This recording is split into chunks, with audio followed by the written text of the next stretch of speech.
Ensuring inclusivity for persons with disabilities in Nigeria's electoral process is an urgent necessity as it upholds the democratic ideals of equal participation and human dignity. Despite the growing recognition of disability rights globally, people with disabilities, PWDs, in Nigeria still face significant barriers in exercising their fundamental right to vote, from inaccessible polling stations to inadequate voter education. The systemic exclusion of PWDs during elections undermines the essence of a truly representative democracy. To remedy this, a multifaceted approach is essential, starting with the physical accessibility of polling units, introduction of accessible voting technology and methods, such as electronic voting machines with accessibility features, is also vital to empowering PWDs to vote independently and securely without needing to rely on others. In addition to physical accessibility, advocates believe voter education campaign should be tailored to the needs of PWDs. Information on the electoral process is also expected, to be made available in various accessible formats, and the political will to include PWDs in these conversations is crucial. Today we shall be discussing inclusivity in the electoral process. I am Vicaria Clinton, and welcome to Electoral Reform Half Hour. This program is brought to you by the Peering Advocacy and Advancement Center in Africa, with support from the MacArthur Foundation. Now, our guest tonight is Grace Jerry. She's the founder of the Inclusive Friends Association, IFA, and a skilled human rights advocate with focus on disability inclusion. As a recording artist and policy expert, she's passionate about increasing the participation of persons with disabilities in democracy and governance, while also working to eliminate violence against women and girls with disabilities. A multi-award winning professional, Grace Jerry has proven success in political leadership, governance, and organizational development, and is skilled in building strong partnerships to advance her advocacy goals. It's a pleasure to have you. Thank you so much for having me. Good evening, everyone. Now, Grace, without much ado, we've talked so much about inclusion, talking about the persons living with disability. Now, in your experience, beyond just physical access, what specific barriers have you identified that prevent persons with disabilities, from participating actively in the electoral process in Nigeria?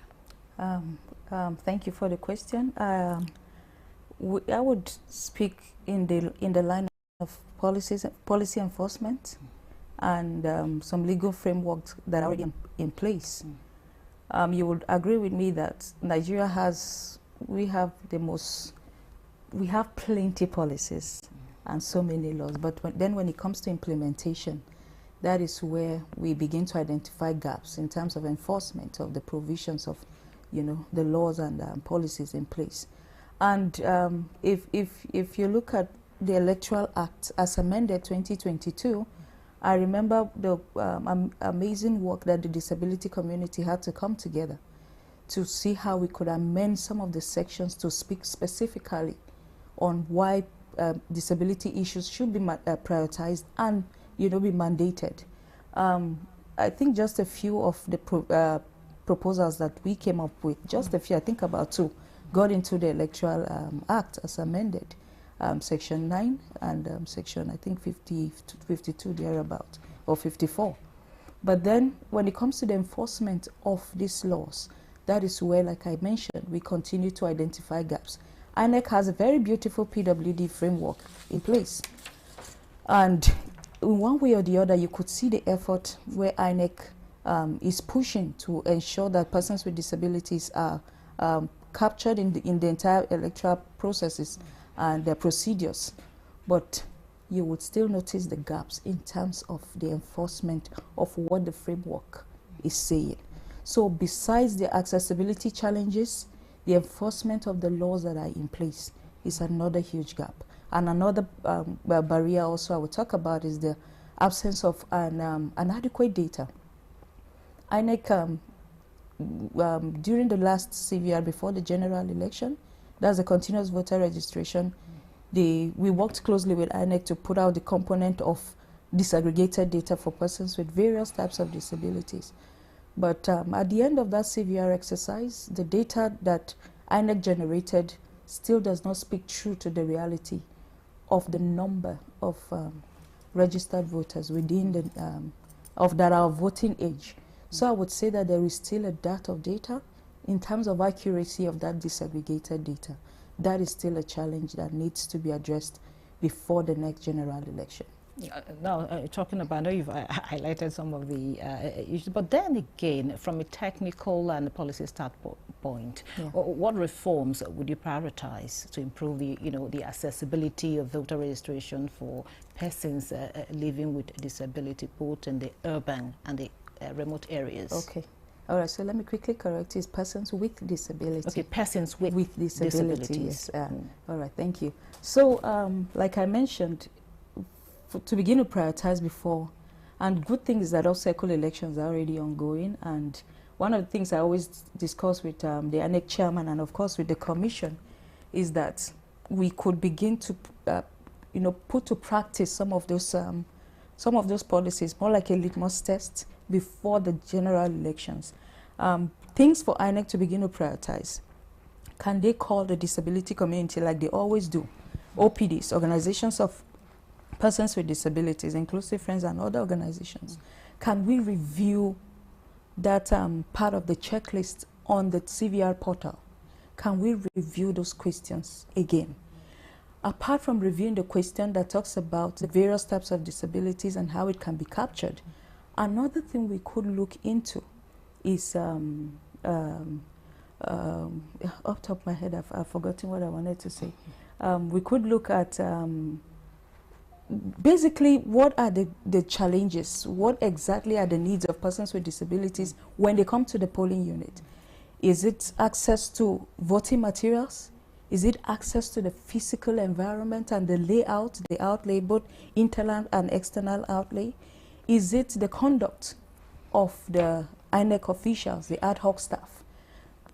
Another part you would notice in terms of the administration of those accessible materials that INEC has procured is the lack of knowledge and training gap with the ad hoc staff and some of those electoral officials. So I would say prioritizing first and foremost how data needs to be captured. That needs to be prioritized. The methodology on how it would be captured also needs to be reviewed. And one of the things we've done with INEC over time is to work on that. So it's time we need to come back together again.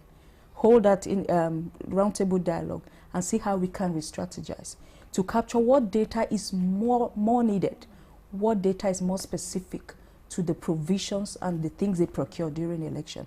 Can we begin to focus on those materials that they procure? Another thing is to look at how the Electoral Act can be amended. Like I said, we came up with various proposals. What kind of modification are you, proposing in the Electoral Act? I have a couple of them. I would list them. I will open them and list them for you. But beyond the like I mentioned, Section 9 talks about the capturing of disaggregated data for persons with disabilities, and this is an area that we need to come back to the table and review the methodology once again. And the part that talks about mandating INEC on why they should make provisions of accessible material, voting education and voter education and all of that for persons with disabilities. So these are the areas that we need to also really look into. Earlier when you talk about the challenges they face during the election, let's look at the practical, one of the practical challenges, right? Will I say what happened recently, talking about the Edo election. Yes, what were the challenges persons with disability faced during the Edo election, and how can these be addressed? We'll have the Ondo election coming up soon. Okay, so for Ondo election, and I think it cuts across almost every election, and that's why I'm calling on INEC for us to sit down and review that methodology all over again, review their framework. and how things can begin to, begin to put things in place as they should. Deployment of those assistive materials. The feedback we get from the field is that those materials are not deployed to the polling units where the persons with disabilities are. And it still brings us back to the accuracy of the data that they have collected, and the deployment of those materials, who are responsible to take it to the polling unit, how efficient are they doing that work? Those are the areas and things that we need to also check as we are going into Ondo. One of the things that we came up at the Inclusive Friends, and gladly we presented it to INEC, is a strategy on deployment. Where does the material get to? Who is responsible for picking it? That's within the INEC. Who is responsible for picking it? Where does it go to next? And who is responsible for the final deployment to the ad hoc staff at the polling unit? Those were the strategies we came up with. And interestingly, we did that document. We worked on it together with the desk officers of the various states. I think it's a document that they need to pull out again and sit on it so that deployment will be seamless, and also the administration of these assistive materials can also be seamless. And that's where the training of the ad hoc staff, from the training of trainers to the last set of people that would administer these materials to the persons with disability, that needs to be factored. And that's why we always call on collaboration, to collaborate with INEC to conduct this training. Because, there's something we always say within the disability community: there's nothing about us without us. At the Inclusive Friends, we conduct these trainings a lot. Can we begin to prioritize ensuring that this training of trainers is done with and by organizations of persons with disabilities? We designed these materials. We came up with the idea. Can we train on deployment and how it can be administered to the community? And that's why I think INEC also needs to prioritize ensuring that organizations of persons with disabilities are part of the training of trainers, and it trickles all the way down to the ad hoc staff that would be administering on election day. Yes, I haven't talked about so much that needs to be done. I want you to give us a little bit of assessing how it was and how it is now. Has there been a major improvement? Oh yes, I would say. I would say there's a major, and of course INEC knows that. Grace Jerry will always praise them for that work that they have done.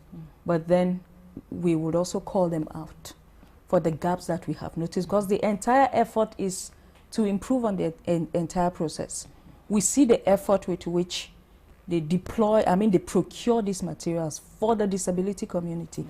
But the gap is always on election day, when you interview persons with disabilities, because we push. We go into the field with set of observers.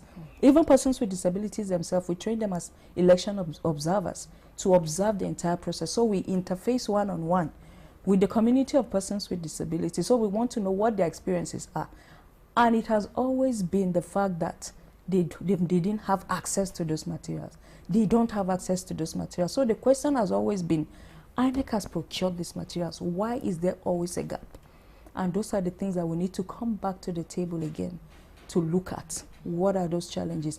I would say there's an improvement because, of course, once upon a time, we didn't have these assistive materials. We didn't have an electoral act that mandates INEC to ensure that accessibility materials, and of course the entire process is made inclusive of persons with disabilities. But now we have it as in the Electoral Act as amended, and we have a commission that is ready to work and to interface always with organizations of persons with disabilities to continue to improve on this process. But whenever we see a gap, INEC needs to prioritize. Thank you. Yeah. Thank you. We'll go on a short break now. Electoral Reform Half Hour continues shortly. Do stay with us.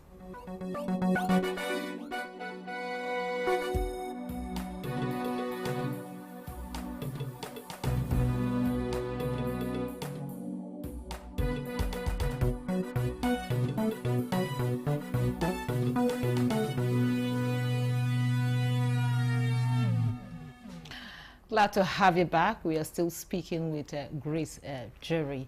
Now, Grace, you've talked so much about, training the ad hoc staff. Now, let's go to voter education and, civic education for the community, the person with disabilities, for them to know their right. Now, how important is this in all of these the conversation we're having? So much has been done in that area. But then so much also needs to be done. It needs to be consistent. Over time, Inclusive Friends have put out jingles in the various languages that are accessible to whichever either state or community we're going into. We've done both civic and voter education, and towards the 2023 election, we started doing outreaches to schools, targeting young persons with disabilities who are approaching the voting age and those who have just crossed. Sensitizing them on the need to be registered and on the general procedures of voting. We've done that. But like I said, this is a process that needs to be continuous. And it's we can't do like a one-off thing and then stop. The question we sometimes we pull back to ask ourselves is, how much of this information is getting to our community? If we are going on radio, we are going on TV, you and I know what the electricity issue is, these days within the country. How much access do these people have to hear this information either on TV or on their radios? We deployed what is called the town hall, the town criers. But then you need funds to be able to sustain those town criers, to be able to go from village to village, from community to community. But if there's going to be anything that would be done, I think it should be more of this civic and voter education. Because, like I said, more of these young people are crossing over to the voting age, and some have already crossed, some have never voted. During the outreach, we realized that some who had already even crossed the voting age and not even voting, and the first time for them to vote was the 2023 general election as a result of the school outreach that we conducted. So there's need for more of those sensitization to continue, to happen, those outreaches to school. And is it for us to deploy more town criers to go into the community? But this is the effort from the organizations of persons with disabilities. INEC, of course, with the National Orientation Agency and other media houses, need to form this partnership with the disability community, organizations of persons with disability, to continue to push the civic and voter education further. Now we're talking about some of the some proposals that some experts have been proposing, even in the National Assembly, holding the elections in one day. Now, how, from your own, talking about the inclusivity perspective, what impact would these hold on, would this have on the participation of persons with disability, particularly in terms of accessibility? Accessibility, very key, very important. I mean, it took me back to 2022. I was on the International Election Mission as an observer to Kenya for the Kenyan presidential election, and everything happened in one day. You come to the polling units and the ballot boxes are all tagged from the presidential to all the way down, like 6 ballot boxes. And and when I was looking at that, I'm wondering, why can't we deploy such methodology in Nigeria, especially for the disability community? Like you said, first and foremost, access to the polling unit is already a huge challenge. Why when INEC, where they set up polling units, sometimes it's quite some distance from where persons with disabilities reside. And that there's no movement of vehicles on election day. So persons with disabilities who even want to surmount whatever challenge to come out and vote, sometimes the distance is the challenge for them. And when they think about the movement from their home to their assigned polling unit, and it's quite a distance of, the turnout mostly is maybe during the presidential election or during the governorship election. They turn out more, but what about the other elections? So the idea is that if you bring everything together in one day, the distance for them to access a polling unit, you've been able to solve it, because as they get to the polling unit, they are voting both for the president, the governor of their choice, the Senate, you know, and then the House of Rep, and whoever of their choice. Everything happens at once. But having to do that and then go back home, and then after a week or two later come back, you would see some form of, they just want to rest and like, we've done our best already. We've voted for the president, or we've voted for the governor. But I think when you consider accessibility challenges and how this would affect and how changing the entire system would benefit the community of persons with disabilities, I think is something that also needs to be prioritized, because we are looking at access for all. We're looking at voting accessibility that will encompass everybody. So you can't leave some set of people behind. Leave no one behind is what, you know, we always talk about. So not to leave some people behind, why don't you begin to prioritize the process of ensuring everything is done in one day? Yeah, having said all of this, if you could propose a pilot program for the next, you know, election cycle, specifically focused on inclusivity for the PWDs, you know, what would the key components be for you? All right, for me it would be two. One would be the disaggregated data capturing. We need to review that checklist all over again and capture what is most important. What is INEC deploying on election day? Can the data be targeted at that? What would that be? So deployment is done for the blind community, for the deaf community, for people with low vision, that's the community of people with albinism or people with low vision, and the physical accessibility. Those are the four components that I know INEC focuses on. But if you look at the INEC checklist, it captures all the forms of disability that, you know, for us, is something that needs to be looked into. There's a component that said others. Persons with disabilities need to understand, what does that others mean? When during the data that was gathered in the last CVR, the others had the highest percentage. And those with physical disability, with the visual impairment, with the deaf, the percentage wasn't as much as expected, but others was high. So first and foremost, the community even need to understand, what is the others? What does INEC mean by others? So my question would be, can we focus on the key ones that INEC make provisions for? And then of course some other components of that checklist that we need to also look into. This is one for us. And then secondly, would be in terms of the civic and voter education. As much as we think that people are knowledgeable on the processes and procedures of voting, you would notice, you would agree with me that there's still gaps. So this cannot be overemphasized. So there's need to continue on the civic and voter education for the community of persons with disabilities. And what would be your final thoughts? My final thought would be the continuous collaboration. You know, we can't do this alone. Media, you know, when you amplify these things, you know, on behalf of the community, more and more people get to hear about it. So we need the partnership, we need that constant collaboration with every key electoral stakeholder. Both the INEC, both the National Assembly, both, you know, the security, media, every one of us, of course, all hands on deck to work with the community of persons with disabilities. Nothing about us without us, and don't leave anyone behind. Yeah.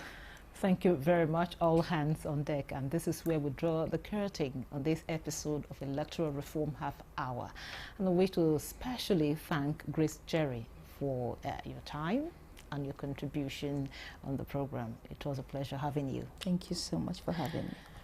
Electoral Reform Half Hour is brought to you by Peering Advocacy and Advancement Center in Africa, with sponsorship from MacArthur Foundation. We are live every Saturday from 8:30 p.m. to 9 p.m. with a repeat broadcast every Sunday at 2:30 p.m. on same station. You can contact us on our social media handles showing on your TV screen. Thank you for watching. I am your carrier, Clinton. Goodbye.